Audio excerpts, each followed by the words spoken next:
ಎಲ್ಲರಿಗೂ ನಮಸ್ಕಾರ ರೀ. ಹೆಂಗದಿರಿ? ನಾನು ಶ್ವೇತಾ. ಜಗತ್ನ್ಯಾಗ ನಡೆದಿರೋ ಸುದ್ದಿನ ನಮ್ಮ ಉತ್ತರ ಕರ್ನಾಟಕ ಭಾಷೆದಾಗ ಹೇಳಕ್ ಬಂದೇನಿ. ಮಸ್ತ್ ಚಾ ಕುಡ್ಕೋತ ಖಡಕ್ ಮಿರ್ಚಿ ಮಂಡಕ್ಕಿ ನೋಡ್ರಿ. ಈ ಮಾತಾಡಿದ್ರ ಮೀನಿಂಗ್ ಇರ್ಬೇಕಂತೀನಿ ನಾನು. ಮಾತಿನ್ಯಾಗ ಸ್ವಲ್ಪರೇ ಸತ್ಯ ಅನ್ನೋದಿರ್ಬೇಕು. ಈ ದೇಶದ ರಾಷ್ಟ್ರಪತಿ ಅಬ್ದುಲ್ ಕಲಾಂ ಅವ್ರನ್ನ ನಮ್ಮ ಕಾಂಗ್ರೆಸ್ ಪಕ್ಷ ರಾಷ್ಟ್ರಪತಿ ಮಾಡಿದ್ದಾರೆ.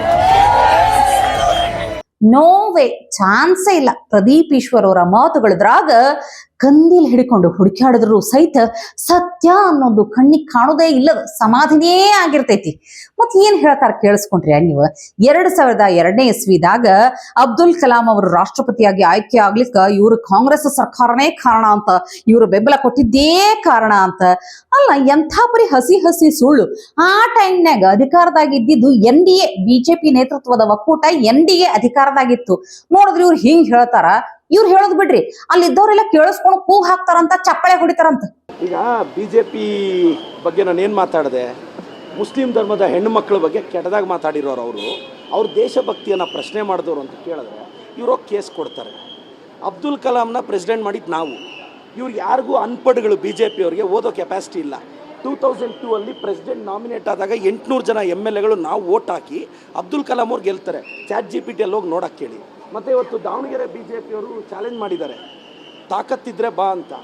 ಸಾಟರ್ಡೆ ಮಧ್ಯಾಹ್ನ 1 ಗಂಟೆ ನಿಮ್ಮ BJP ಜಿಲ್ಲಾ ಕಚೇರಿಯಿಂದನೇ ಕ್ಯಾನ್ವಸ್ ಸ್ಟಾರ್ಟ್ ಮಾಡ್ತೀನಿ. ಅಶೋಕಣ್ಣ, ವಿಜಯೇಂದ್ರಣ್ಣ, ಯತ್ನಾಳಣ್ಣ, ಅನಂತಕುಮಾರ್ ಹೆಗಡೆ ಅಣ್ಣ, ನಿಮ್ಗೆ ತಡೆಯೋ ತಾಕತ್ತಿದ್ರೆ ತಡೀರಿ ಅಂತ ಹೇಳ್ತೀನಿ ಸರ್. ಅಲ್ಲ, ಮೈನಾರಿಟೀಸ್ಗೆ BJP ಅವರು ಅವಮಾನ ಮಾಡಿದ್ದಾರೆ, ಅವ್ರ ದೇಶಭಕ್ತಿನ ಪ್ರಶ್ನೆ ಮಾಡಿದ್ದಾರೆ, ಅವ್ರ ಹೆಣ್ಮಕ್ಳ ಬಗ್ಗೆ ಕೆಟ್ಟದಾಗ ಮಾತಾಡಿದ್ದಾರೆ. ಹಾ, ಮತ್ ಏನ್ ಹೇಳಿದ್ರದು? ಬಿಜೆಪಿ ಅನ್ಪಡ್ ಅಂತ. ಅನ್ಪಡ್ ಅಂದ್ರೆ ಏನ್ ಹೇಳ್ರಿ? ಓದು ಬರಹ ಗೊತ್ತಿಲ್ದವ್ರು ಅಂತ. ನಾನು ವಿಕಿಪೀಡಿಯಾದಾಗ ನೋಡ್ಲಿಕ್ಕೆ ಹೋದೇನ್ರಿಪ್ಪ. ಪ್ರದೀಪ್ ಈಶ್ವರ್ 12th ಫೇಲ್ ಅಂತಿತ್ತು. ಏನ್ ಮಾಡೋದು ಹೇಳ್ರಿ?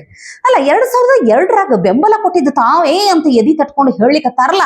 ಆದ್ರೆ ನನಗ್ ಗೊತ್ತಿದ್ದ ಮಟ್ಟಿಗೆ, ತಿಳಿದ ಮಟ್ಟಿಗೆ ಇವರಿಗೆ ರಾಜಕೀಯ ಅಂತ ತಲೆಯಾಗ ಯೋಚನೆ ಬಂದಿದ್ದೆ 2018ರಾಗ. ಎಲ್ಲಾ ಕೂಡಿ 2023 ಒಂದು 3 ವರ್ಷ ಗೆದ್ಬಿಟ್ರಪ್ಪ. ಗೆದ್ದು ಮೊದಲನೇ ಸಲ ಶಾಸಕರಾಗಿ ಇವರು 2002ರಾಗ ಬೆಂಬಲ ಕೊಟ್ಟೋರ್ದ್ರಾಗ ತಮ್ದು ಹೆಸರು ಸೇರಿಸ್ಕೋತಾರ ಅಂದ್ರ ಏನ್ ಹೇಳ್ಬೇಕು?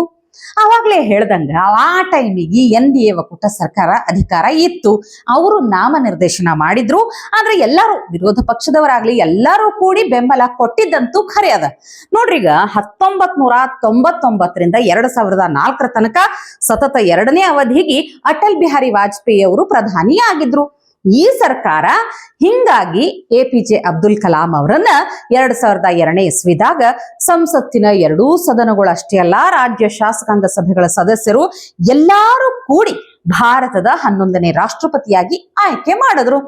ನೋಡ್ರಿ, ಈಗ ಖರೆ ಹೇಳ್ಬಿಡ್ರಿ, ಅಬ್ದುಲ್ ಕಲಾಂ ನಂತಹ ವ್ಯಕ್ತಿತ್ವ ರಾಷ್ಟ್ರಪತಿಗಳಾಗ್ತಾರಂತ ಅಂದಾಗ ಯಾರಾದ್ರೆ ವಿರೋಧಿಸ್ಲಿಕ್ಕೆ ಸಾಧ್ಯ ಐತೆ ಏನ್ ಹೇಳ್ರಿ? ಇಲ್ಲಲ್ಲ. ಹಿಂಗಾಗಿ ಎಲ್ಲಾರು ಕೂಡಿ ಬೆಂಬಲ ಕೊಟ್ಟಿದ್ದಕ್ಕ ವಿಶೇಷವಾಗಿ NDA ಸರ್ಕಾರ ನಾಮನಿರ್ದೇಶನ ಮಾಡಿದ ಮೇಲೆ ಅವರು ರಾಷ್ಟ್ರಪತಿಗಳಾಗಿ ಆಯ್ಕೆ ಆದ್ರು. ಆದ್ರೂ ಅದರ ಸಂಪೂರ್ಣ ಕ್ರೆಡಿಟ್ ಅನ್ನ ತಾವು ಇನ್ನ ರಾಜಕೀಯದಾಗೇ ಇರ್ಲಿಲ್ಲ, ತಮ್ಮ ಅಕೌಂಟಿಗೆಲ್ಲ ಕ್ರೆಡಿಟ್ ಸೇರಿಸ್ಕೊಂಡ್ರ ಹೆಂಗ್ ಹೇಳ್ರಪ್ಪ? ಸುಮ್ನೆ ಬಿಡ್ತಾರೇನ್ ಹೇಳ್ರಿ? ಎಷ್ಟು ದಿನ ಅಂತ ಈ ಸುಳ್ಳುಗೊಳ್ಳು ಮಾತುಗಳನ್ನ, ಅಸಂಬದ್ಧ ಅಸಮಂಜಸ ಮಾತುಗಳನ್ನ ಸಹಿಸ್ಕೋತಾರ ಹೇಳ್ರಿ? ಹಿಂಗಾಗಿ ಮಂಡ್ಯದಾಗ ಪ್ರದೀಪ್ ಈಶ್ವರ್ ವಿರುದ್ಧ ಭಾರಿ ಪ್ರತಿಭಟನೆ ಮಾಡಿದ್ರು. ಪ್ರದೀಪ್ ಈಶ್ವರ್ಗೆ ಚಿಕ್ಕಬಳ್ಳಾಪುರ ಶಾಸಕ ಪ್ರದೀಪ್ ಈಶ್ವರ್ಗೆ ಅರೆ ಉಚ್ಚ ಪ್ರದೀಪ್ ಈಶ್ವರ್ಗೆ ಪೂರ್ತಿ ಉಚ್ಚ ಪ್ರದೀಪ್ ಈಶ್ವರ್ಗೆ ಪ್ರದೀಪ್ ಈಶ್ವರ್ಗೆ ರೌಡಿ ಶಾಸಕ ಪ್ರದೀಪ್ ಈಶ್ವರ್ಗೆ ಅರೆ ಉಚ್ಚ ಪ್ರದೀಪ್ ಈಶ್ವರ್ಗೆ ಭಾರತ್ ಮಾತಾ ಕಿ.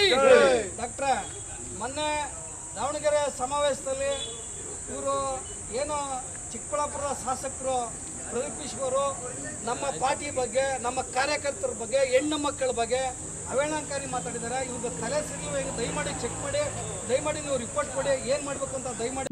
ವಾ ಎಂತೆಂಥ ಬಿರುದು ಬಾವಲಿಗಳನ್ನು ಕೊಟ್ಟು ಪ್ರತಿಭಟನೆ ಮಾಡೋದ್ರ ಕೇಳಿದ್ರಿಲ್ಲ? ಬಿಡ್ರಿ, ನಾಳೆ ಇದಕ್ಕೂ ಅವರು ಒಂದು ಪಂಚಿಂಗ್ ಡೈಲಾಗ್ ಜೊತೆ ಬರ್ತಾರ. ಅವಾಗ ಹಂಗ ಎಂಟ್ರಿ ಕೊಡ್ಕೊಂತ ಇರ್ತಾರ. ನಮಗೂ ಎಂಟರ್ಟೈನ್ಮೆಂಟ್ ಬೇಕಲ್ಲೇನ್ರಿ? ಮಾತಾಡ್ಕೊಂತ ಇರ್ಲಿ ಅಂತೀನಪ್ಪ ನಾ ಅಂತೂ. ಅಲ್ಲ, ನಮ್ಮ CM ಸಿದ್ದರಾಮಯ್ಯನವರಿಗೆ ಹೊಗಳಿದ್ಯಾವುದು ತೆಗಳಿದ್ಯಾವುದು ಅಂತ ಒಂದು ಗೊತ್ತಾಗಲ್ಲಲ್ರಿ? ಪಾಪ ಸುನಿಲ್ ಕುಮಾರ್ ಅವರು ಹೈಕಮಾಂಡ್ಗಿಂತಲೂ ನೀವೇ ಸ್ಟ್ರಾಂಗು, ನೀವೇ ಗ್ರೇಟ್ ಅಂತ ಸಿದ್ದರಾಮಯ್ಯನವರನ್ನು ಹೊಗಳಿಕ್ ಹೋದ್ರ ಅದನ್ನ ತಪ್ಪಾಗಿ ಅರ್ಥ ಮಾಡ್ಕೊಂಡು ತಾವು ತಮ್ಮ ಮನಸ್ಸಿನ್ಯಾಗ ಎಷ್ಟೋ ದಿನದಿಂದ ಇಟ್ಕೊಂಡಿರುವಂತಹ ಕೆಟ್ಟ ಆಸೆಯನ್ನು ಹೊರಗೆ ಹಾಕ್ಲಿಕ್ಕೆ ಕೇಳಿಸ್ಕೊಳ್ರಿ. ಯಾವ ಹೈಕಮಾಂಡ್ ಸರ್ ನಿಮ್ ಮುಂದೆ ಬಿಸಾಕ್ಬೇಕು ನೀವು ಹೈಕಮಾಂಡ್ ನೀನು ಬಿಜೆಪಿಗೆ ನೋಡ ವಾಜಪೇಯಿ ಮೋದಿ ಅವರಿಗೆ ಥೂ ಅಂತೇನು ಥೂ ಅನ್ನು ನೋಡೋಣ. ವಾಜಪೇಯಿ ಅಲ್ಲ ಮೋದಿ ಅವರಿಗೆ ಥೂ ಅಂತಂದ್ರಿ ಸರ್. ದಮ್ಮಿದ್ರೆ ನಿಮ್ಗೆ ದಮ್ಮಿದ್ರೆ ಮೋದಿ ಅವ್ರ ಮಾತನ್ನ ಕೇಳಲ್ಲ ಸರ್. ಸರ್ ಸರ್ ಸರ್ ಒಂದ್ ನಿಮಿಷ ಸರ್. ಯಾರು ನಿಮ್ಮ ಅಧ್ಯಕ್ಷ? ಸರ್ ಒಂದ್ ನಿಮಿಷ ಕುತ್ಕೊಳ್ಳಿ ಸರ್, ಒಂದ್ ನಿಮಿಷ. ನಾನು ಮೋದಿಯವರ ಭಕ್ತ, ನಾನು ಹೈಕಮಾಂಡಿನ ಭಕ್ತ, ನಾನೊಬ್ಬ ಪಾರ್ಟಿಯ ಶಿಸ್ತಿನ ಸಿಪಾಯಿ. ನಾನು ಕರ್ನಾಟಕದಲ್ಲಿ ಇದ್ದೀನಿ ಅನ್ನೋ ಕಾರಣಕ್ಕೆ ಹೈಕಮಾಂಡ್ ಮಾತು ಕೇಳಲ್ಲ ಅಂತ ಹೇಳಲ್ಲ. ನಾನು ಹೈಕಮಾಂಡ್ ಮಾತೇ ಕೇಳೋದು, ನಾನು ಪಾರ್ಟಿ ಮಾತೇ ಕೇಳೋದು. ನೀವು ಸಾಂದರ್ಭಿಕವಾಗಿ ಏನ್ ಹೇಳಿದ್ರಿ, ರಾಷ್ಟ್ರೀಯ ಅಧ್ಯಕ್ಷರು ದೇವೇಗೌಡರು, ನಾನು ರಾಜ್ಯಾಧ್ಯಕ್ಷ ಆಗಿದ್ದೆ ಅಂತಂದ್ರಿ. ನನಗದು ಖುಷಿ. ನೀವು ಹೋಗಿ ನಿಮ್ ತನ ಉಳಿಸ್ಕೊಂಡ್ರಿ ಅಂತ. ಆ ತನ 2026ರಿಂದ 28 ತನಕ ಉಳಿಸ್ಕೊಳ್ಳಿ ಅಂತ. ಯಾವ ಹೈಕಮಾಂಡ್ ಸರ್ ನಿಮ್ ಮುಂದೆ? ನೀವು 17 ಬಜೆಟ್ ಮಂಡನೆ ಮಾಡಿದವರು ಯಾವ? ನೀವು 17 ಕೇಳ್ಬೇಕು. ನೀವು ಏನೇ ಜಾಕ್ ಹಾಕಿದ್ರು ಕೂಡ ಇರ್ತಲ್ಲ. ಬಹಳ ಪಾಪ ಸುನೀಲ, ನಿಮ್ಮ ಸೌತ್ ಕೇಂದ್ರದವರೆಲ್ಲ ಬಹಳ ಶಾರ್ಪ್ ಕಾಣಿಸುತ್ತಾರೆ. ನೋಡಿದ್ರೆ ಮೋದಿ ಹೆಸರು ಪಟ್ಟಂತ ಹೇಳಲಿಕ್ನು ಅಂಜ್ಕಿ. ಮೊದಲು ವಾಜಪೇಯಿ ಹೆಸರು ಹೇಳ್ಬಿಟ್ರ ಬಾಯಿ ತಪ್ಪಿ, ಆದ್ರೂ ಥೂ ಅನ್ಬೇಕಂತ ತಮ್ಮ ಮನಸ್ಸಿನ ಆಸೆ ಹೇಳ್ಕೊಳಿಕತ್ತಾರ. ನೀವು ಬೇಕಾದ್ರೆ ರಾಹುಲ್ ಗಾಂಧಿ ಸೋನಿಯಾ ಗಾಂಧಿಗೆ ಥೂ ಒಂದು ತೋರಿಸ್ರಿ ಅಂತ ಹೇಳಿ ಮಂದಿ ಕೇಳಲಿಕತ್ತಾರಪ್ಪ. ಇದಕ್ಕೇನಂತಾರ ಗೊತ್ತಿಲ್ಲ, ಆದ್ರೆ ಇದು ಏನೂ ಅಲ್ಲ. ಇದಕ್ಕಿಂತಲೂ ಅಲ್ಲೇ ಕ್ಷಣ ಮಾತ್ರದಾಗೆ ಎಂಥ ಇನ್ಸಲ್ಟ್ ಅಂತೀನಿ. ಹೆಂಗಂತೀನಿ, ಯಾವಾಗ್ಲೂ ನಾವೇ ಗಾಜಿನ ಮನೆಯಲ್ಲಿ ಇದ್ಕೊಂಡು ಇನ್ನೊಬ್ರಿಗೆ ಕಲ್ಲು ಹೊಡಿಬಾರ್ದು ಅಂತಾರ ನೋಡ್ರಿ. ಹಂಗಾಯ್ತು ಸಿಎಂ ಸಾಹೇಬ್ರ ಕತಿ. ಹಂಗೆ ದೇವೇಗೌಡರು ಕುಮಾರಸ್ವಾಮಿ ಅವ್ರ ಪಕ್ಷ ಯಾವ್ದು, ಅವ್ರಿಬ್ರು ಎಲ್ಲಿರ್ತಾರೋ ಅವರೇ ಮಾಲೀಕರು. ನಿಮ್ ಜೊತೆ ಬಯಸ್ಕೊಂಡು ಸೇರ್ಸ್ಕೊಂಡಿದ್ದೀರಲ್ಲ, ನೀವು ಬಯಸ್ಕೊಂಡು ಬಾಯಿ ಬಂದಾಗೆಲ್ಲ ಬಯಸ್ಕೊಂಡು ಸೇರ್ಸ್ಕೊಂಡಿದ್ದೀರಲ್ಲ. ಈಗ ಸರ್ ನೀವು ಕಾಂಗ್ರೆಸ್ಗೆ ಬಾಯಿಗೆ ಬಂದಂಗ್ ಬೈದ್ ಕಾಂಗ್ರೆಸ್ ಸೇರ್ಬಿಟ್ರಲ್ಲ ಸರ್. ನೀವು ಕಾಂಗ್ರೆಸ್ಗೆ ಬಾಯಿಗೆ ಬಂದಂಗ್ ಬೈದ್ ಕಾಂಗ್ರೆಸ್ ಸೇರ್ಬಿಟ್ರಲ್ಲ ಸರ್. ನೋಡಿದ್ರೆ ಬೈಸ್ಕೊಂಡು ಮತ್ ಅದೇ ಪಕ್ಷದಾಗ ಅದಿರಲ್ಲ, ಅಲ್ಲೇ ಇರ್ತಿರಲ್ಲ ಅಂತ ಇನ್ನೊಬ್ರನ್ನ ಬೆಟ್ಟ ಮಾಡಿ ತೋರ್ಸೋಕಿನ ಮೊದಲು, ಹಂಗ ಹೇಳೋಕಿನ ಮೊದಲು ತಾವನು JDS ನಾಗಿದ್ದಾಗ ಕಾಂಗ್ರೆಸ್ ಸಾಕಷ್ಟು ಬೈದವರೇ, ಹೌದಿಲ್ಲ? ಅದೆಲ್ಲಾ ಮರ್ತು ಸೈಡಿಗಿಟ್ಟು ಈಗ ಕಾಂಗ್ರೆಸ್ನಾಗ ಇದ್ದು CM ಆಗಿಲ್ವೇನು? ಇದ ನೋಡ್ರಪ್ಪ ಡಬಲ್ ಸ್ಟ್ಯಾಂಡರ್ಡ್ ಅಂತ ಅನ್ನೋದು. ನಮಗೊಂದು ರೂಲ್ಸು, ಬೇರೆಯವ್ರಿಗೊಂದು ರೂಲ್ಸು, ಯಾರಿಗ್ ಗೊತ್ತು ಹೇಳ್ರಪ್ಪ. ಇವತ್ತಿಗೆ ಸುದ್ದಿ ಸಾಕಲ್ಲ, ನಾಳೆ ಇಂಥವೇ ಮತ್ತೊಂದು ಸುದ್ದಿ ತರ್ತೀರಿ. ಚಹಾ ಇಟ್ಕೊಂಡು ಮಿರ್ಚಿ ಮಂಡಕ್ಕಿ ನೋಡ್ಲಿಕ್ಕೆ ಕಾಯ್ಕೊಂಡಿರ್ರಿ. ಟಿವಿ ವಿಕ್ರಮ, ದೇಶ ನಿಮ್ಮ ಕೈಯಲ್ಲಿ. ಈ ಕಾರ್ಯಕ್ರಮ ನಿಮಗೆ ಇಷ್ಟ ಆಗಿದ್ದಲ್ಲಿ ಲೈಕ್, ಶೇರ್ ಹಾಗೂ ಕಮೆಂಟ್ ಮಾಡಿ. ಟಿವಿ ವಿಕ್ರಮದ ಕಾರ್ಯಕ್ರಮಗಳನ್ನು ನಿರಂತರವಾಗಿ ವೀಕ್ಷಿಸಲು ಸಬ್ಸ್ಕ್ರೈಬ್ ಮಾಡಿ, ಬೆಲ್ ಐಕನ್ ಒತ್ತಿ.